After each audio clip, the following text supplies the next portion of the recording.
Welcome once again. On this first Friday of Lent, we're reminded of our obligations to fast and to abstain. And in the first reading for today's liturgy, the prophet Isaiah is talking to the people of his place in time about fasting, and he's criticizing them. Notice what he says. On your fast day, you carry out your own pursuits and drive all your laborers. Your fast ends in quarreling and fighting, striking with wicked claw. So then he goes on to say, do you call this a fast? A day acceptable to the Lord? And here comes the really impactful statement that he wants to make.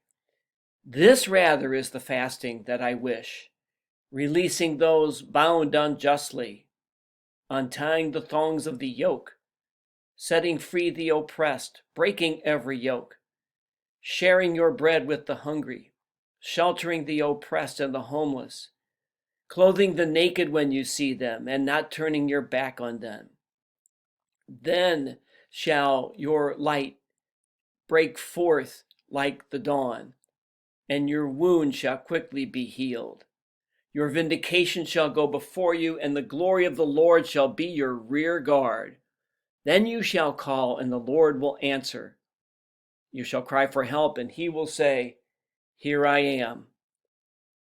So Isaiah is telling us in this reading today that fasting for our own comforts is not enough, that our fasting is not just about us, but that we should fast so that others can have what they need. We should be willing to sacrifice our own comforts so that others may have what they need in order to secure a better life.